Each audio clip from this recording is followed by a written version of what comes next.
आए थे, उन्होंने बयान दिया,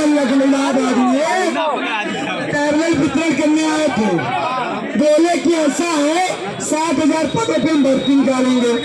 अरे माननीय मुख्यमंत्री जी, आप 6 वर्षों से अभी तक शिक्षा मित्रों की सीटें तो जोड़वाने का काम कर रहे थे, आप भर्ती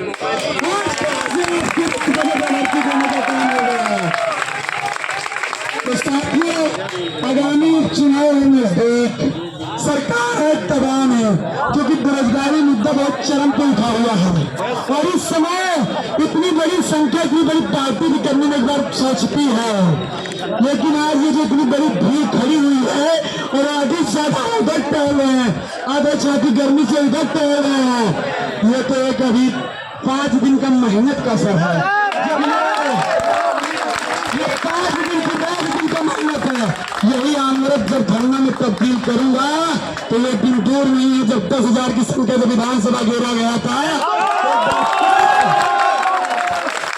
एक बार पुनः शिक्षक संरक्षण आयोग को घेरने का काम करूंगा और तब तक यहाँ बैठूंगा, तब तक मैं यहाँ भर्ती का विज्ञापन नहीं मिलता है। ये यही परीक्षा नियामक है। जब 2019 में हमारी मांग नहीं सुन रही थी, उठा के ताला जड़ दिया और सचिव को बाहर कर दिया और मांग पूरी करवा करके घर गया था। सचिव जी से भी हाल ही में मिलने गए थे, 580 टीम काम बहुत बढ़िया है, हमारा पीछा छोड़ दिए तुम। तो उनका पीछा छूटा, अब अध्यक्ष महोदय के पीछे हम सब आ गए हैं। अब अध्यक्ष महोदय के महोदय का हम तब तक पीछा करेंगे जब तक हमारे साथियों को नई प्राथमिक शिक्षक भर्ती का विज्ञापन। तो साथियों, जितने यहाँ पर काफी लोग खड़े हैं, मैं जानता हूँ, मैं भी बैठना चाहता हूँ, लेकिन मुझे पता है कि मैं बैठ जाऊंगा तो आप सब यहाँ से कट लेंगे, आप खड़े होंगे फिर रह जाएंगे। हमारी मजबूरी है कि यहाँ से लेकर वहां तक टहलना है, लोगों को बैठाना है, क्योंकि कभी क्या क्या होता है कि कुछ धरने में अराजक तत्व टाइप के लोग रहते हैं, कुछ लोग किसी पार्टी से रहते हैं, वो सोचते हैं कि ऐसा कुछ कार्य कर दो कि पथराव हो जाए, बवाल हो जाए, लेकिन जो धरना ऑर्गेनाइज करता है ना, उसकी स्थितियां बहुत दबाव में रहती है। प्रशासन के लोग कल से मुझे ढूंढ रहे हैं, अरे हमारे प्रशासन के सीओ साहब, चौकी इंचार्ज साहब कहने यार भैया मिलना चाहते हैं। हम क्या, देखिए हम तो नहीं मिलेंगे, कहना आपकी तैसी हूँ। मैंने कहा मेरा प्रशासन कोई तैसी धरने के समय नहीं होता है, ये वही पिसक है जो आप कहना है। इसी अंदर बियर में पंजाब में पुलिस ने मुझे उठा करके बंद कर दिया था और बिना जमानत के मैं नहीं छूटा था, कपड़े तक मुझे पहनने नहीं दिया, तो मैं कैसे मान लूं कि मुझे गिरफ्तार नहीं कर सकते हैं। मैंने कहा मेरी मुलाकात 5 सितंबर को होगी, उससे पहले मैं कोई मुलाकात नहीं कर पाऊंगा। तो बस साथियों, मैं खड़ा हूँ आयोग के अध्यक्ष के सामने, शिक्षा सेवा चयन के आयोग के सामने। अब जहां मुझसे मुख्यमंत्री जी मिले, जहाँ शिक्षा मंत्री मिले, जहाँ हमसे आयोग के अध्यक्ष महोदय मिलेंगे, मैं सबसे मिलने का काम करूंगा, क्योंकि इस पीछे हमारे पीछे हजारों साथियों का सैलाब है। मुझे पता है 2022 में जब 10,000 की संख्या में विधानसभा घेरने का काम हमने किया था, उसमें माननीय मुख्यमंत्री जी ने बुलाया था, लेकिन साथियों ने कहा कि माननीय मुख्यमंत्री जी से कहे कि वो धरना स्थल पे आकर मिले, जिसके बाद हमने उसी तरह के साथ धरना स्थल पर विधानसभा पे लड़ते रहे और हुआ भी यही कि शिक्षा मंत्री ने अपनी पर्सनल गाड़ी भेज करके हम सबको वार्ता के लिए बुलाने का काम किया था, लेकिन उनका एक बयान उनको खा गया। वो बयान जानते हैं क्या था? कि बच्चों का खेल नहीं है भर्ती देना, उसके लिए वेतन देना होता है। हमने भी कहा भैया वेतन तो देना होता है, आप नकारे शिक्षा मंत्री हैं, इसलिए आपको पूर्व शिक्षा मंत्री बनाने का काम हम सब करेंगे। और बेचारे आज विधायक निधि पेंशन पे अपना काम कर रहे हैं, कभी कभी वो बेचारे भाजपा कार्यालय के अगल बगल टहलते हुए मिल जाते हैं। पहले का समय था, मैंने उनसे कहा था कि आप भर्ती देंगे तो यथावत डीएलएड के साथ ही आपको मंत्री बने रहने के लिए कसम खा लेंगे, लेकिन आप भर्ती नहीं देंगे तो पूर्व शिक्षा मंत्री बनेंगे। और हुआ भी यही कि 3 लोग हम सब इटवा में थे, उनका गृह जनपद था इटवा, और इटवा में हमारे डीएलएड के साथियों ने लगातार जमीनी स्तर पर काम किया। मंत्री जी के नकारात्मक चीजें, बेरोजगारी नीति को भी दर्शाया, और हुआ भी यही कि वहां के युवा ने इनको हरा करके विधानसभा न भेजने का काम किया। तो साथियों, मुझे पता है ये भीड़ बहुत व्यापक है, काफी साथी हमारे धीरे धीरे संख्या कम होगी, धीरे धीरे हटने का भी प्रयास करेंगे। लेकिन यहाँ पर मारूफ सर बैठे हैं, यहाँ पर एक बेबरान जी बैठे हैं, यहाँ रवि तिवारी जी बैठे हैं, आरपी जी बैठे हैं, यहाँ राहुल पांडे जी बैठे हैं, यहाँ अशोक दुबे जी बैठे हैं, यहाँ पर अजय जी बैठे हैं, यहाँ पर धीरज जी बैठे हुए हैं, यहाँ सब बैठे हैं। लेकिन इतिहास गवाह है, वो पुलिस का आंदोलन इतिहास का गवाह है, उस आंदोलन में मैं था, मारूफ सर गवाह है, रवि तिवारी सर गवाह है कि उस सारी कोचिंग इसमें लामबंद हुई थी, एकजुट हुई थी और लखनऊ में पुलिस प्रशासन में वो वार्ता करने के लिए गई थी और उस वार्ता में मैं भी साथ में था पूरी मीडिया के साथ कि किसी भी कोचिंग संस्थान के ऊपर कोई कार्रवाई होगी, कोई दबाव बनेगा तो मैं पूरी मीडिया के साथ लाल लश्कर गाड़ी के साथ गया था मीडिया को लेकर। साथियों अपील करता हूँ, ये पेपर 2 दिन के अंदर निरस्त हुआ था पुलिस का पेपर और उसमें मेन भूमिका छात्रों के कोचिंग संस्थानों की थी।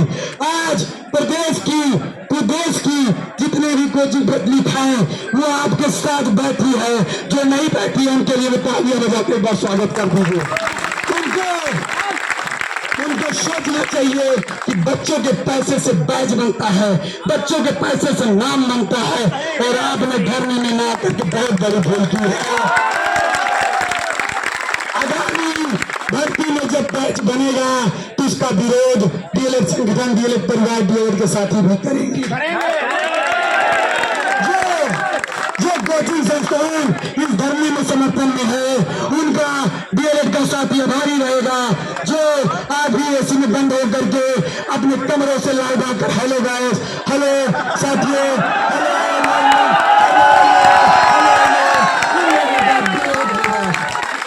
तो साथियों मैं विरोध इसलिए कर रहा हूँ, विरोध मैं करता हूँ क्योंकि मैं विरोधी हूँ, उन लोगों का विरोधी हूँ जो छात्रों के विरोधी हैं, जो छात्रों के हितैषी नहीं है, क्योंकि वो आज यहाँ पर सड़कों पर 6-6 वर्षों से छात्र आंदोलन कर रहे हैं, भटक रहे हैं। 10 बाई 10 में प्रयागराज में बेचारे लाइब्रेरी में कमरे में किस तरह दाल भात चावल खा करके जी रहे हैं।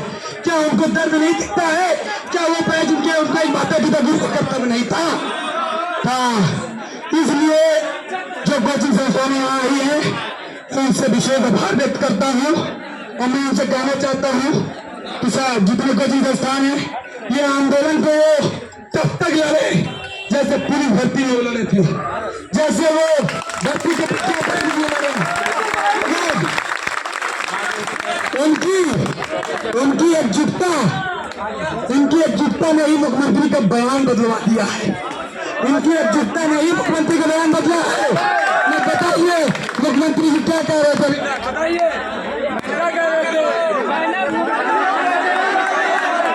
ये कह रहे थे शिक्षा मित्रों की सीटों को बताते हैं हमने 1,26,000 भर्ती की। अब आप बताइए किसी कोई व्यक्ति नौकरी कर रहा हो उसको हटा कर किसी कोई दूसरी जगह पर आएगा नौकरी करने तो उसको समायोजन करते हैं, उसको रिक्त पदों पर भर्ती करते हैं, समायोजन।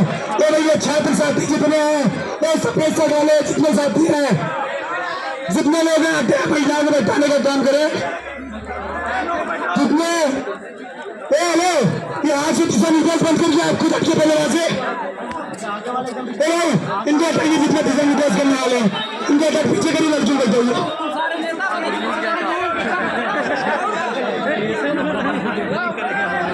हाँ ये जितने धीरजी और आप इनको पीछे करिए देगा, लड़कियों को जाना काम करिए। साथियों अब आप बताइए अध्यक्ष महोदय को बुलाने के लिए स्वीकार कर जो आमंत्रण दिया सही किया गलत?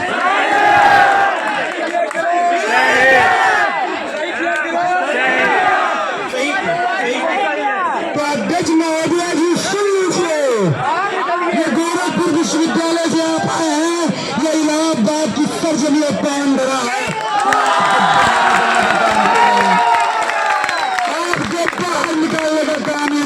आपके छात्र प्रदेश के अंदर करेंगे। ये आप आयोग के अध्यक्ष हैं, इनके लिए मैं धन्यवाद देता हूं, लेकिन आपको बेरोजगारों की आवाज को सुनना पड़ेगा। आपको सचिव सचिव के पास बाहर निकल के लिखित रूप से विज्ञापन के साथ बात करना पड़ेगा। मीडिया बंधु आए हैं, थोड़ा सा एक मिनट उनको देख लीजिए ताकि पेपर प्रकाशित हो जा रहे। ठीक ठीक है, मीडिया बंधु जी आप फोटो ले सकते हैं, थोड़ा जल्दी लीजिएगा थोड़ा। मीडिया साहब थोड़ा देर से ले लीजिए। तुमको तो भर्ती करना होगा, नहीं तो तुमको जानना होगा, भर्ती तुमको देना होगा, नहीं तो तुमको जानना होगा। साथियों, जो नारा लगता है, जैसे हमारे कुछ साथी होते हैं, हर विचारधारा के लोग होते हैं, हमारे शिक्षा मंत्री जी, इनसे तो मैं मिलने विधानसभा में गया था जब कैबिनेट विधानसभा चल रहा था, इनसे मिला, मुस्कुराते बहुत था।